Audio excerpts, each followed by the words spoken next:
Unser Alltag der ist ziemlich vollgepackt. So ist es so meine. Darum ist es für mich umso wichtiger, dass ich von Zeit zu Zeit bei mir daheim aus der Tür gehe und in die Altstadt hochlaufe. In der Altstadt komme ich näher vor einer alten Holztür an. Dort läute ich und sie geht auf. Ich laufe den Gang hinterher und stehe vor einer weiteren Tür. Auch dort gehe ich wieder rauf und laufe die alte, runde Holzstege rauf. Ich komme also in einem weiteren Raum an, einen kleinen Gang. Dort deponiere ich all mein Zeug, das mich ablenken könnte. Ich lasse mein Nattel draussen, hänge meine Jacke, einen Haken und ziehe meine Schuhe ab. Anschliessend gehe ich durch die letzte Tür durch. Und dort komme ich näher in einen Raum hinein, wo mich unbekannte Gesichter erwarten. Gesichter, die ziemlich freundlich aussehen, aber sicher mindestens 30 Jahre älter sind als ich. Ich hocke mich also zu diesen Leuten am Tisch und es wird irgendetwas geredet. Irgendetwas, was die Leute beschäftigt. Oder was sie gehört oder gesehen. Manchmal höre ich einfach nur zu. Manchmal kommt mir aber etwas in den Sinn, das ich einbringen kann. Und meistens sagt nachher die hübsche, ältere Frau mit den langen grauen Haaren, dass wir jetzt anfangen können. Also stehe ich wieder auf und gehe durch die letzte Tür. Ich trete in einen Raum hinein, wo der Boden so schön knarrt, weil das Holz so alt ist. Und erwartet tut mich drinnen ein leerer Raum mit ganz vielen roten Küssen am Boden. Eckige, runde, manchmal haben sie auch Streifen drauf. Ich suche mir ein Rundes, weil ich weiss, die Runden sind gäbig zum drauf zu hocken. Und meistens bin ich auf der linken Seite vorne nachher, damit ich einfach auch noch ein bisschen Platz habe für mich. Ich hocke mich also auf das Küsschen und warte, bis die hübsche ältere Frau anfängt zu reden. So hat sie so an diesem Tag gemacht.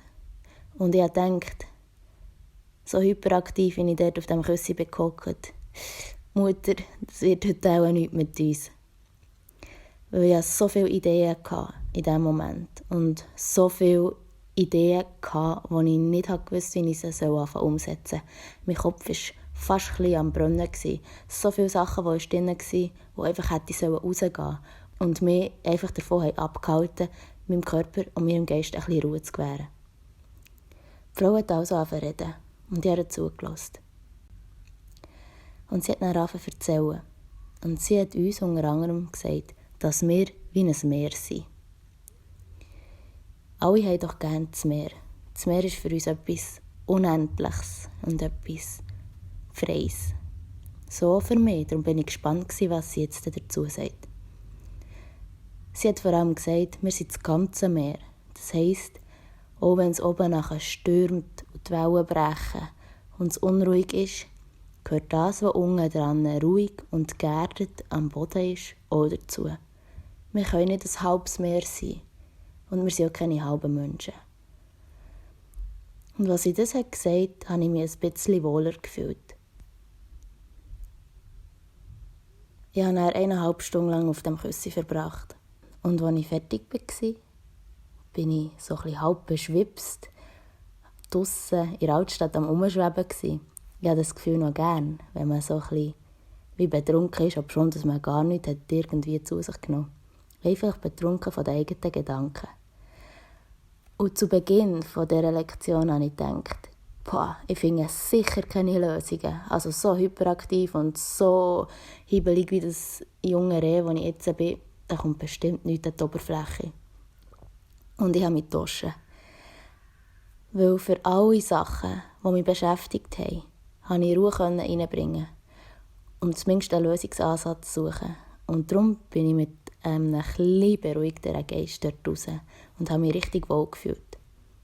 Und ich dachte, ich weiss genau, wieso ich das mache. Wieso ich mir die Zeit nehme für mich.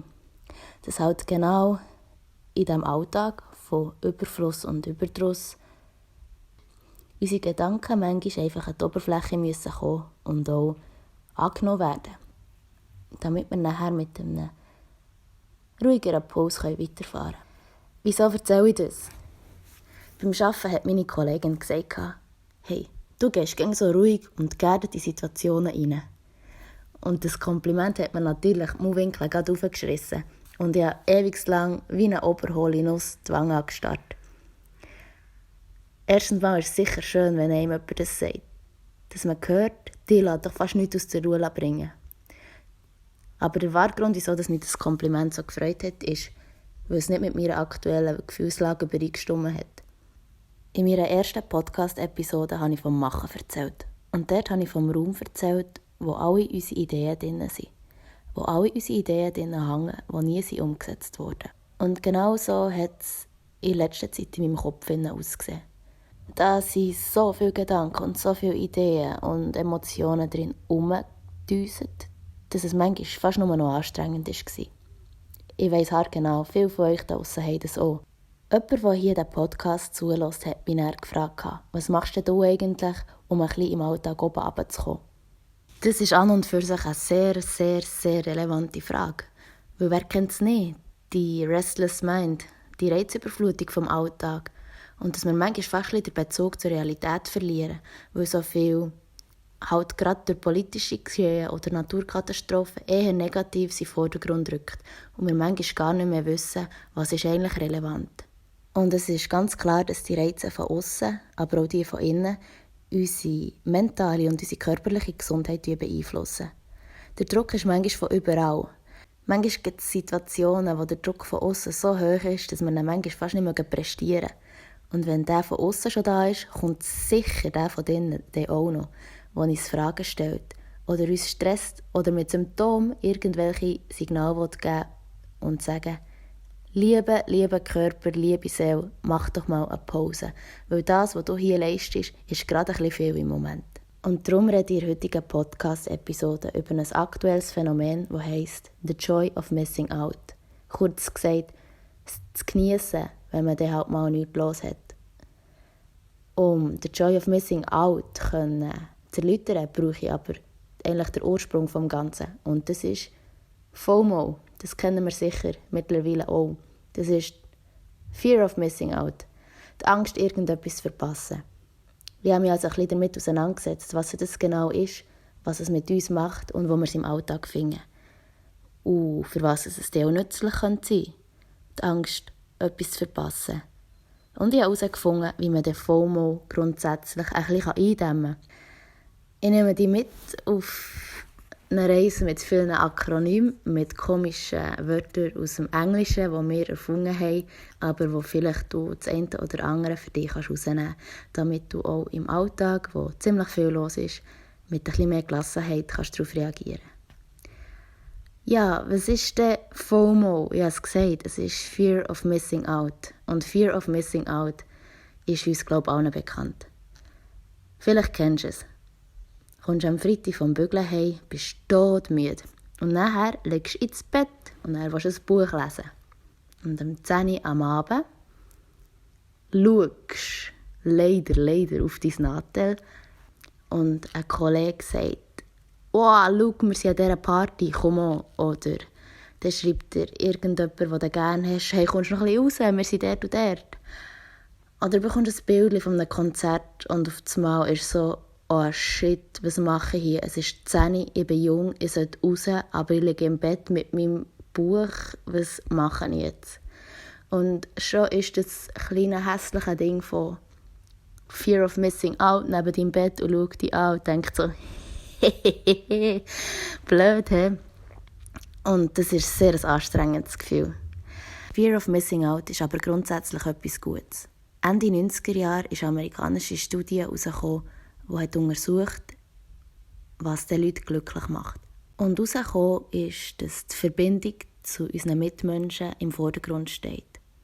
Und das zweite Outcome, das sie herausgefunden haben, ist, dass wenn ein Mensch etwas vollenden kann, dass er etwas schaffen kann, dass er dann glücklich ist. Und ich wieder zum Machen komme. Wer verbunden ist und liebe und nette Leute um sich hat und dann noch einigermaßen das machen kann, was die Person erfüllt, der ist körperlich und geistlich sicher auf einem guten Weg. Klar, es gibt dann immer wieder die Sachen, die krank machen, die wir einfach nicht beeinflussen können. Aber ich rede nicht von denen jetzt. Also, Fear of Missing Out ist grundsätzlich etwas Gutes, etwas, das uns antreibt. Aber Fear of Missing Out entfremdet uns manchmal auch ein bisschen von uns selber. Die Stille, die wir manchmal haben, wenn wir allein sind, ist für viele gar nicht mehr ertragbar. Stell dir mal vor, du gehst in einen Kaffee und trinkst dort einen Tee und hockelst einfach allein für dich und bist mit dir selber beschäftigt. Der Gedanke scheint für viele sicher schön zu sein und entspannend, aber die andere Seite der Leute, die empfinden das als absolut schrecklich, weil sie überhaupt keinen Plan mehr hat, was sie mit sich will, wer sie überhaupt sind oder was sie jetzt mit ihrer Zeit, die sie da haben, machen sollen. Fear of missing out ist etwas, das uns von unseren Zielen abhalten. Wir wissen grundsätzlich gar nicht mehr, was wir eigentlich wollen, weil wir die ganze Zeit mit Reizen von außen überflutet werden. Wir sollten uns Fragen stellen wie, wer sind wir und was wollen wir? Aber stattdessen betäuben wir uns mit irgendwelchen Opiaten, die es in der Gesellschaft gibt. Mit Medien oder Arbeit oder sonst irgendwelchem Konsumzeug. Wir gehen einkaufen, Zeug, das wir gar nicht brauchen. Wir schauen Netflix, das wir gar nicht wollen. Einfach, weil wir nicht wissen, was mit unserer Zeit anfangen. Dabei hat doch jeder Freude, seine Ziele zu realisieren. Und was vor allem schade ist an dieser Fear of Missing Out-Geschichte ist, dass wir aufgehört haben, in der Präsenz zu leben. Wir sind nicht mehr im aktuellen Moment. Ein kleines Beispiel.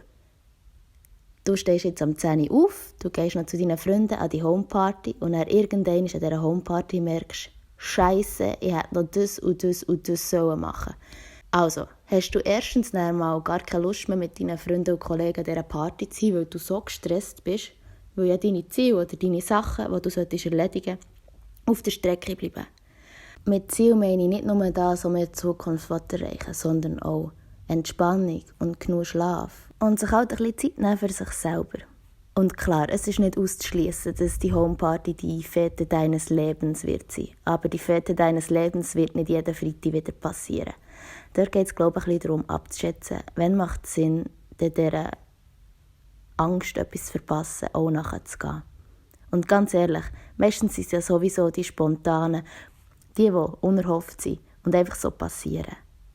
Nebst diesen sozialen Events ist etwas anderes, wo wir auch ganz fest davon Angst haben, etwas zu verpassen. Das sind vor allem die Sachen, die durch Technologie ermöglicht wurden. Sei es jetzt Social Media oder Podcasts oder Zeitungen oder Filme. Einfach all die Sachen, wo wenn man denkt, das habe ich nicht gesehen, da bin ich nicht dabei gewesen, bei uns ein Gefühl auslösen von «Scheisse, ich kann da nicht mitreden». Mein Mitbewohner und ich, wir hockeln manchmal stundenlang am Tisch und reden über alles Mögliche. Und er hat mir dann von einem Buch erzählt, das er am Lesen ist. Und das heisst «Digital Minimalismus». Er hat mir dann erzählt, dass in diesem Buch steht, wie zum Beispiel du mit Technologie besser umgehen kannst, damit du effizienter beim Arbeiten bist, dass es dich im Privat auch nicht so stresst. Halt alles, was das Thema umfasst. Und dann hat er mir gesagt, er habe gelesen, dass sehr viele Leute mit Panikattacken und Angststörungen zu kämpfen haben und von dem auch geplagt werden. Unter dem leiden tut dann hauptsächlich unser Körper und unser Geist. Also wir fühlen uns unwohl und wir haben Angst und Panik in Situationen, die uns eigentlich nicht aus der Ruhe bringen. Also all diese sozialen Probleme, was mit der Psyche zu tun haben, die steigen und unsere Leistung die sinkt. Wir sind also weniger leistungsfähig beim Job, wir sind weniger aufnahmefähig bei unseren sozialen Kontakten und wir fühlen uns grundsätzlich unchillig in unserem Körper und in unserem Sein. Und das ist ja wohl kein Zustand, der angenehm ist. Er hat mir dann erzählt, dass es aufgrund von all diesen Reizen von außen zustande kommt, weil wir permanent am Handy sind oder etwas hören, etwas machen, etwas reden, uns beeindrucken von anderen oder von Sachen, die sie sagen, Sachen, die sie erzählen und die wir hören und die wir sehen. Scheinbar ist in diesem Buch gestanden, dass es gar nicht so schwierig ist, sich von diesen Sachen zu lösen, indem man nämlich einfach alle Reize von außen über eine gewisse Zeitdauer abstellen. Kein Bullshit von niemandem, einfach du und deine Welt. Das ist wahrscheinlich das grösste Problem. Wir haben uns manchmal so entfreundet von uns selber, dass wir gar nicht mehr wissen, was wir wollen und was wir können. Es ist einfacher, dieser Fear of Missing Out nachzugeben und die temporäre Befriedigung anzunehmen, anstatt das langfristige Glück mit ein bisschen mehr Ruhe zu geniessen. Das Schöne am Ganzen ist, wenn ich neue Podcast-Episoden mache, ist, dass ich mich mit einem Thema ein bisschen auseinandersetze und meistens etwas Neues dazu lerne. Und das Mal habe ich gelernt, wie man den Fear of Missing Out bekämpfen kann. Also bekämpfen kann man es scheinbar nicht, hat so ein amerikanischer Psychologe gesagt. Aber man kann sagen, wie man damit umgeht. Und das ist nicht einfach. Und Fear of Missing Out wird auch nie ganz fortgehen. Es ist nicht bewältigbar, weil der Körper braucht es. Es war schon gängig so, dass die Angst, etwas zu verpassen, uns mit etwas verbinden, mit unseren Mitmenschen, dass wir sozial nicht isoliert werden, dass wir dabei sind und können in der Gesellschaft teilnehmen. Und wenn das Fear of Missing Out irgendwann so ignoriert wird, haben wir nur noch lauter ignorante, isolierte Menschen, die daheim in ihren Kämmerchen an ihrem Nadel rumhängen. Und das ist sicher nicht der Lebensinhalt, hat er gesagt. Stattdessen hat er empfohlen, sich ein paar aus meiner Sicht sehr relevante Fragen zu stellen. Fragen, die schwierig sind zu beantworten und die oftmals ein Unbehagen und ein unwohles Gefühl in uns auslösen. Eine Frage war zum Beispiel, werde ich von meinen Mitmenschen gerne gehabt? Haben mich meine Freunde und meine Familie gerne so, wie ich bin? Wertschätzen sie mich für das, was ich bin? Und hier habe ich manchmal das Gefühl, dass die Leute einfach so ihrem Trieb nachgehen nach Selbstverwirklichung und streben nach Wachstum. Klar, das hat man von Zeit zu Zeit. Da bin ich ja absolut nicht ausgeschlossen davon. Die Frage ist einfach, mache ich etwas, weil ich Anerkennung will, oder mache ich etwas, weil es mich erfüllt? Und wenn man ja auch etwas macht, wo man Freude daran hat und Spass daran hat, dann ist einem eigentlich auch recht egal, was die anderen davon denken. Weil das Machen steht im Vordergrund. Und so soll es eigentlich sein. Also hat er sich die Frage gestellt, werde ich gerne gehabt? So richtig, wahrhaftig. Was er sich auch hat gefragt ist, was will ich denn machen? Für was will ich meine Zeit aufbringen? Was möchte ich schaffen? Erfüllt der Job, den ich habe, mich selber? Wo ich einfach wieder, wie immer, muss erwähnen muss, dass wir einfach Schwein haben mit dieser Awesome Range of Freedom hier in dieser Schweiz. Dass wir uns nicht Gedanken machen müssen, wo schlafe ich, wo bin ich, wie verdiene ich mein Geld. Klar, nicht alle, aber die Mehrheit von uns hat einfach Grundbedürfnisse, die abgedeckt sind und wo sie sich nicht Gedanken machen muss, bin ich dem morgen noch. Wir können uns also die Frage stellen, macht mein Job mich glücklich? Ist das, was ich machen will? Für was tue ich meine Zeit aufbringen? Und hier möchte ich die Gesellschaft von etwas befreien, das mich recht lang gestresst hat. Überall werden wir immer mit dem Wort Passion konfrontiert. Bla bla bla bla, find your passion, live your passion, bla bla bla, ich habe keinen Beruf, ich habe eine Berufung. Das löst so viel Druck und Unbehagen bei Leuten aus, die nicht wissen, was denn ihre Passion ist. Und scheinbar, das habe ich in einem TED-Talk gesehen, ist Passion nicht eine Tätigkeit, sondern ein Befinden und eine Energie. Also eine Passion kann irgendetwas sein. Mit alten Leuten Zeit verbringen, das kann sein Informatik-Sachen erledigen, neue Webseiten herstellen, das kann sein singen, sich kreativ ausleben, Fotos machen von komischen Winkeln oder Architekturen. Das kann irgendetwas sein, solange dass du dich dort gut fühlst und das Gefühl von ihrer Tätigkeit in einer Aufgabe fühlst, ist das eine Passion. Und Passion ändert sich aus meiner Sicht permanent. Es sind die wenigsten, die irgendetwas haben, was sie sehr, sehr gut können, die nachher auch das die ganze Zeit machen. Und ganz ehrlich, ich glaube, Passion wird eine Passion der Übung, wo ich wieder zur Neuroplastizität komme. Es ist eine Frage der Wiederholung, etwas zu lernen. Und jetzt all die denken, hey, was laberst du da? Ich habe ja meine Passion, ich freue mich für dich. Weil das ist schön, hast du etwas gefunden, wo du drinnen so fest aufgeben kannst, dass es dir erfüllt. Der Hauptgrund, den der Psychologe gesagt hat, für Fear of Missing Out, ist aber eine andere Frage. Klar ist es wichtig, sich zu fragen, werde ich gerne gehabt oder was erfüllt mich. Aber die Hauptfrage ist scheinbar, bin ich wichtig? Habe ich mich gern so, wie ich bin? Bin ich mir wichtig? Das habe ich jetzt in mehreren Quellen gesehen und gelesen. Die Frage von «Hast du dich selber gern?» steht immer im Zentrum und ist auch die mit dem grössten Effekt auf alles. Wer es sich einigermaßen gern hat, der hat seine eigenen Ressourcen, seine grösste Ressourcen, wenn es darum geht, im Alltag zurechtzufinden, immer bei sich. Das ist dann unser persönlicher Guide, wenn es darum geht, Entscheidungen zu treffen und das Leben so zu leben, wie wir wollen. So, dass es für uns stimmt und dass wir nicht mehr so viel umjammern müssen. Und wenn ich vom Jammern rede, kommt mir gegen das hier in den Sinn. Do you have a problem in life? No? Then why worry? Do you have a problem in life?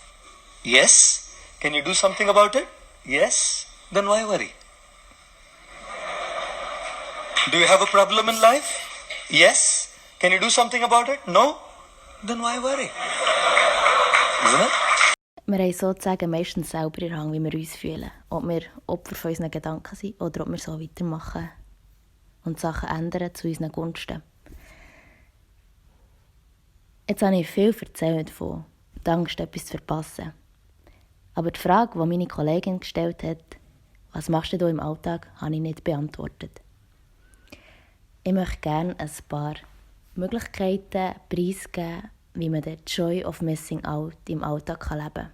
Also bin ich auf eine Frau gestossen, ich weiss jetzt wieder nicht mehr, wie sie heisst, die 5 Sachen hat erzählt, wie man den Joy of Missing Out ein bisschen besser in den Alltag einplanen kann. Ein paar Sachen habe ich festgestellt, mache ich bereits. Und ein paar werde ich sicher ausprobieren. Und ein paar weiss ich, brauche ich gar nicht erst anzufangen, weil es mir nichts bringt.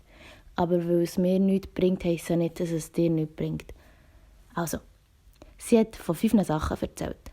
Und sie hat auch betont, dass die 5. und letzte Sache den grössten Effekt hat, wenn es darum geht, ein bisschen mehr Zufriedenheit und Zeit für dich in den Alltag hineinzubringen. Die erste war, es geht alles immer darum, Gewohnheit zu ändern. Ohne Gewohnheitsänderung kommen wir einfach irgendwie nicht zu Veränderungen und auch nicht zu einem anderen Alltag. Das ist einfach so. Wenn man nicht etwas ändert, verändert sich logischerweise nichts. Punkt. Das Erste, was sie gesagt hat, ist, mach dir doch eine Liste mit Tätigkeiten, die du gerne machst. Mit Sachen, die du weißt, dass sie dir gefallen. Vielleicht Garten, etwas abpflanzen und dann zuschauen, wie es wächst. Etwas zeichnen, Kunst, Marketing, Leute beraten, irgendwelche Sportarten machen, die du schon kennst und schon lange nicht mehr gemacht hast. Sachen, die du möchtest neu ausprobieren. Vielleicht eine neue Sprache lernen oder eine alte aufbessern. Vielleicht hast du schon lange mal eine Tätigkeit machen oder mit einer bekannten Person, die du schon lange Zeit verbracht hast, etwas machen. Vielleicht willst du einfach Schmuck basteln oder Sachen restaurieren. Vielleicht möchtest du etwas bauen. Vielleicht auch einfach ein bisschen shooten oder Yoga machen. Was auch immer. Egal was es ist. Mal deine Warhammer-Figürchen an. Egal was es ist. Schreib es drauf. Dann hast du gerne eine Liste, wo du weisst, die Sachen, die mache ich gerne. Und vielleicht kommt ab und zu wieder etwas drauf oder geht etwas fort. Was ja auch in Ordnung ist, weil es verändert sich auch gerne alles. Das Zweite, was sie genannt hat, ist, plan dir doch die Sachen mal ein. Wenn du siehst, ich möchte gerne am Mittwochabend Russisch lernen. Plan es dir doch ein. Das heisst ja nicht, dass du die ganze Woche verplanen musst, sondern du weißt einfach, am Mittwoch lehre ich für 1,5 Stunden Russisch. Oder das Wochenende zum Beispiel. Viele Leute wissen gar nicht, was sie am Wochenende machen, weil sie sich gar nicht Gedanken darüber machen, weil sie nicht wissen, was der Spass macht für sie. Aber auch dort, nimm dir doch eine Tätigkeit von dieser Liste und schreib es dir einfach auf für ein Wochenende. Und was dazwischendurch noch passiert am Wochenende, das passiert einfach. Zeit wertvoll machen. Der Zeit einen Sinn geben, mit Sachen, die immer erfüllen. Dann kann man nämlich auch am Montag oder wenn auch immer arbeiten mit einem guten Gefühl, wo man weiss, man hat jetzt etwas Sinnvolles gemacht. Das Dritte ist Informatiker-Trick Nummer 1. Wer kennt es nicht? Etwas geht nicht mehr, etwas Technisches geht nicht mehr. rufst du IT an und dann sagen sie, «Habt ihr den schon mal runtergefahren und wieder aufgestartet?» Und dann denkst du, Scheisse. Ja, habe ich oder nein, wäre ja wohl das Sinnvollste gewesen. So geht es uns auch. In Situationen, wo es stressig ist, profitieren wir doch manchmal von einer kleinen Pause. Egal wie lang, 5 Minuten, 10 Minuten, egal was es gerade geht. Kurz unpluggen uns selber, aus einer stressigen Situation rausnehmen, kurz ein paar Minuten für uns und dann gehen wir dann auch wieder. Dann geht es bei uns auch wieder. Also bewusst im Alltag, weiss auch nicht, kannst 5 Minuten auf das WC gehen, von mir aus dort kleinen und ausschnaufen. Oder schaust 2-3 Minuten in die Sonne oder schliessest die Augen und lässt die Wärme von der Sonne auf der Haut einfach sein. Zeit für dich selber, damit du die Sachen, die dich gerade beschäftigen, auch bearbeiten kannst. Nachher, der 4. Punkt, ist zwar ein bisschen kontrovers, aber leuchtet mir irgendwie auch ein. Connecten, sich mit anderen verbinden. Und zwar bewusst und nicht einfach irgendwo scrollen für nichts. Sich connecten meint von Angesicht zu Angesicht. Sich mit jemandem treffen, rausgehen, Aktivitäten machen. Weil das ist das, was uns Futter gibt für das Flämmchen im Bauch. Qualitative Zeit mit Freunden oder mit Leuten, die wir gerne mal treffen möchten.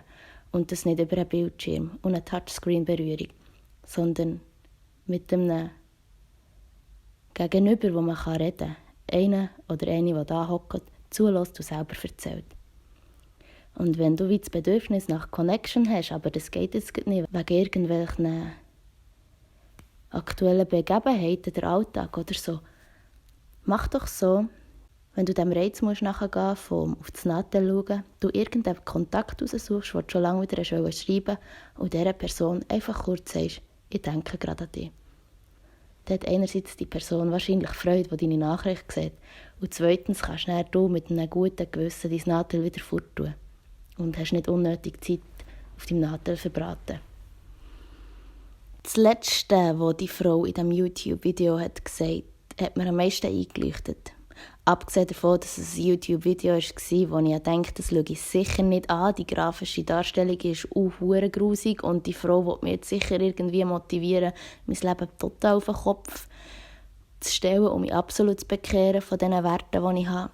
Nein, das hat sie nicht wollen, sondern sie hat einen Tipp gegeben, der so einfach ist und so relevant, dass sie sich ein bisschen schmunzeln irgendwie. Weil ich doch gemerkt habe, der grösste Effekt. Sie hat nämlich gesagt, «Get comfortable with yourself.» Ja, so einfach ist es. So einfach ist es gesagt und so schwierig ist es umgesetzt. Der grösste Effekt auf unser Wohlbefinden ist, sich selber gerne zu haben. Hab dich selber gern. Das ist, glaube ich, der Schlüssel für Joy of Missing Out.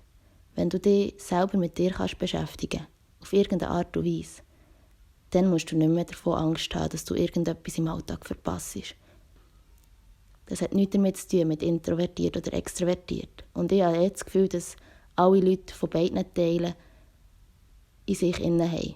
Die einen geniessen es, das Extrovertierte zu leben, während die anderen sich wohlfühlen, wenn sie Zeit für sich haben und introvertiert sind. Und manchmal nicht gegen alles sagen, was sie denken. Das heisst ja nicht, dass die Leute nichts zu sagen haben, sondern oftmals sehen sie den Sinn und Zweck nicht, ihre Meinung jetzt da auch noch reinzugeben. Aber Zeit für sich selber brauchen, glaube ich, alle. Und sich selber gerne haben, ist für jeden und für jede einfach extrem relevant, wenn es darum geht, mit sich selber Zeit zu verbringen. Und was auch so ist, wenn wir aber das Gefühl haben, wir haben gar keine Zeit für uns selber, ist es möglicherweise, weil wir uns das nicht gewohnt sind, weil wir Zeit mit uns selber gar nicht aushalten können, weil wir oftmals nicht Nein sagen können zu Situationen, wo wir gar nicht hergehen möchten, sei es Familienessen oder irgendeiner Bekannten zusagen, zum Eis zu ziehen, wo wir gar nicht mit ihr reden. Also dort geht es auch darum, lernen Nein sagen. Und das ist sicher etwas sehr Schwieriges. Aber Nein sagen bedeutet ein bisschen mehr Zeit für dich selber. Du musst halt einfach auch ein bisschen zu dir schauen. Weil bevor du anderen helfen kannst, ihren Alltag zu bewältigen, Räum mal bei dir selber auf. Weil ich habe das Gefühl, du kannst nur jemandem wirklich, wirklich helfen und für die Person da sein, wenn du herausfindest, was du selber willst. Und das bedeutet, mit Gedanken, die du hast, Gefühlen und Emotionen zu arbeiten. Und die aufzukommen und zu bearbeiten. Ich rede nicht von allen. Die weiss nicht, wann passiert sind und jetzt keine Relevanz mehr haben, kann man gut dort sein, finde ich. Irgendein Psychiater würde jetzt auch völlig das Gegenteil sagen. Aber Zeugs, die dich nicht beeinträchtigt, musst du jetzt also wirklich nicht rausgraben. Aber was ich damit sagen will, ist, hab dich gern, hab dich selber gern und hab Freude daran, an dem, wo du bist und was du machst. Und um jetzt die Frage von einer Hörerin zu beantworten, was machst denn du, um im Alltag mit etwas mehr Gelassenheit herumzulanern? Ich versuche jeden Morgen, gerade unmittelbar, nachdem ich aufgestanden bin, mir 10 Minuten Zeit zu nehmen für mich und mache so eine kurze Meditation. Und ich picke mir etwas raus, für was ich heute dankbar sein will. Und das Gleiche mache ich am Abend auch noch, bevor ich einschlafe. 10 Minuten, das bedeutet 20 Minuten pro Tag, die du für dich hast. Und den Rest des Tages, wenn du das einplanen kannst du dir ja gleich noch Zeit für dich selber rausholen. Und dann kannst du schauen, was da alles raufkommt. Oder weg sollte. Oder neu sollte kommen. Weil es manchmal schwierig ist, sich alles zu merken über das Ohr, habe ich die 5 Wege, wie man Joy of Missing Out besser in den Alltag integrieren kann, auch noch aufgeschrieben. Und ich habe das auf Instagram gepostet unter Awesome Range of Freedom. Und in diesem Zusammenhang habe ich auch noch ein Bitte an dich. Wenn du also irgendetwas im Alltag machst, das dir Joy of Missing Out ermöglicht, schreib es doch unter den Post. Es nimmt mich Wunder, dann kann ich es selber auch mal ausprobieren. Wieder einmal finde ich es richtig schön, hast du zugelassen bei Awesome Range of Freedom. Habt ihr Sorge und bis gleich.